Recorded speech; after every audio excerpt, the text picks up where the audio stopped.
ਸਾਡੇ ਪਿੰਡ ਦੇ ਨਾਲ ਇੱਕ ਪਿੰਡ ਹੈ ਬਹੁ ਭੱਟੀ। ਇੱਥੋਂ ਦਾ ਸੀ ਇੱਕ ਰੱਖਾ ਭਗਤ, ਹਿੰਦੂ ਮਜ਼ਹਬ ਨਾਲ ਤਾਲੁਕ ਰੱਖਦਾ ਸੀ।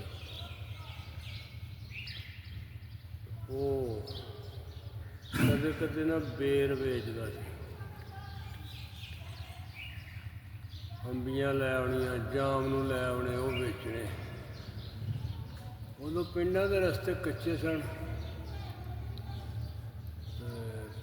ਸ਼ਹਿਰਾਂ ਤੋਂ ਨਹੀਂ ਸੀ ਕੋਈ ਵੀ ਆਉਂਦਾ ਫੇਰੀ ਵਾਲਾ।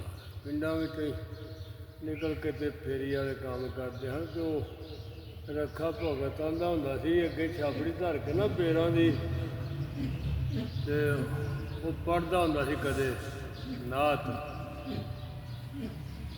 ਗੁਜਰਾਤ ਦੇ ਇੱਕ ਸੂਫੀ ਸ਼ਾਇਰ ਹੋਏ ਨੇ, ਉਹਨਾਂ ਦਾ ਕਲਾਮ ਹੁੰਦਾ ਸੀ, ਉਹ ਪੜ੍ਹਦਾ ਹੁੰਦਾ ਸੀ। ਆ ਤੇਰੀ ਖੈਰ ਹੋਵੇ ਪਹਿਰੇਦਾਰਾ, ਰੋਜ਼ ਦੀ ਜਾਲੀ ਆ ਚੁੰਮ ਲੈਣ ਦੇ। ਉਹ ਹਰ ਫਿਕਰੇ ਦੇ ਨਾ, ਹਰ ਫਿਕਰੇ ਦੇ ਅੱਧ ਵਿੱਚ ਉਹ ਆਉਂਦਾ ਹੁੰਦਾ ਸੀ। ਪਹਿਲਾਂ ਉਹਨੇ ਆਖਣਾ ਕਰਨਾ, ਆ ਤੇਰੀ ਖੈਰ ਹੋਵੇ, ਕੰਨਾਂ ਤੇ ਹੱਥ ਧਰਦਾ ਹੁੰਦਾ ਸੀ ਹੋਵੇ। ਆ ਤੇਰੀ ਖੈਰ ਹੋਵੇ ਆ ਪਹਿਰੇਦਾਰਾ, ਆ ਰੋਜ਼ੇ ਦੀ ਜਾਲੀ ਆ ਚੁੰਮ ਲੈਣ ਦੇ। ਆ ਤੇਰੀ ਖੈਰ ਹੋਵੇ ਆ ਪਹਿਰੇਦਾਰਾ, ਆ ਰੋਜ਼ੇ ਦੀ ਜਾਲੀ ਆ ਚੁੰਮ ਲੈਣ ਦੇ। ਅਸਾਂ ਵੇਖਣਾ ਏ ਆ ਰੱਬ ਦਾ ਨਜ਼ਾਰਾ, ਰੋਜ਼ੇ ਦੀ ਜਾਲੀ ਆ ਚੁੰਮ ਲੈਣ ਦੇ। ਤੇਰੀ ਖੈਰ ਹੋਵੇ ਆ ਪਹਿਰੇਦਾਰਾ, ਆ ਰੋਜ਼ੇ ਦੀ ਜਾਲੀ ਆ ਚੁੰਮ ਲੈਣ ਦੇ। ਇਹ ਬਾਬਾ ਰੱਖਾ ਭਗਤ ਹਿੰਦੂ ਸੀ, ਬਹੁ ਭੱਟੀ ਦਾ ਰਹਿਣ ਵਾਲਾ ਸੀ। ਸਿਆਲਕੋਟ ਦੇ ਵਿੱਚ ਪਿੰਡ ਇੱਕ ਬਹੁ ਭੱਟੀ, ਇੱਥੋਂ ਦਾ ਰਹਿਣ ਵਾਲਾ ਸੀ। ਸਾਡੇ ਨਾਲ ਹੀ ਇਹ ਪਿੰਡ। ਉਹਦੇ ਪੜ੍ਹਨ ਦਾ ਅੰਦਾਜ਼ ਬੜਾ ਅੱਛਾ ਲੱਗਦਾ ਸੀ। ਅਸੀਂ ਛੋਟੇ ਛੋਟੇ ਬੱਚੇ ਹੁੰਦੇ ਹਾਂ ਤਾਂ ਉਹਦੇ ਉਹ ਜਾਮਨੂ ਵਾਲੇ ਛਾਪੇ ਤੇ ਦੁਆਲੇ ਬਹਿ ਜਾਣ। ਕਿਸੇ ਦੇ ਲੱਖ ਕਾਛਾ ਹੁੰਦਾ ਸੀ ਤੇ ਕੋਈ ਨੰਗਾ ਹੀ ਹੁੰਦਾ ਸੀ, ਬੱਚੇ ਸਾਰੇ ਇਸ ਤਰ੍ਹਾਂ ਹੀ। ਉਦੋਂ ਜ਼ਮਾਨਾ ਹੀ ਆਈਦਾ ਸੀ, ਕਿਸੇ ਦਾ ਕੁੜਤਾ ਹੈ ਤੇ ਤੰਬੀ ਕੋਈ ਨਹੀਂ, ਤੰਬੀ ਹੈ ਤੇ ਕੁੜਤਾ ਕੋਈ ਨਹੀਂ। ਅਤੇ ਅਸੀਂ ਫਿਰ ਇੰਝ ਕਰਕੇ ਨਾ ਆਗਾ ਹੋ ਕੇ ਬਾਬੇ ਦੇ ਕੋਲ ਇੰਝ ਕਰਕੇ ਤੇ ਇੰਝ ਕਰਕੇ ਬਹਿੰਦੇ ਸਾਂ, ਅਤੇ ਬਾਬਾ ਵੀ ਇੰਝ ਕਰਕੇ ਪੜ੍ਹਦਾ ਸੀ। ਆ ਤੇਰੀ ਖੈਰ ਹੋਵੇ ਪਹਿਰੇਦਾਰਾ, ਰੋਜ਼ੇ ਦੀ ਜਾਲੀ ਚੁੰਮ ਲੈਣ ਦੇ। ਅਸਾਂ ਵੇਖਣਾ ਈ ਰੱਬ ਦਾ ਨਜ਼ਾਰਾ, ਰੋਜ਼ੇ ਦੀ ਜਾਲੀ ਆ ਚੁੰਮ ਲੈਣ ਦੇ। ਆ ਤੇਰੇ ਹਰੇ ਹਰੇ ਆ ਗੁੰਬਦ ਦੀ ਛਾਵੇਂ, ਅਸਾਂ ਵੇਖੀ ਰਸੂਲਾਂ ਦੇ ਨਾਵੇਂ। ਆ ਤੇਰੇ ਹਰੇ ਹਰੇ ਆ ਗੁੰਬਦ ਦੀ ਛਾਵੇਂ, ਆਇਆ ਅਸਾਂ ਵੇਖੀ ਆ ਰਸੂਲਾਂ ਦੇ ਨਾਵੇਂ।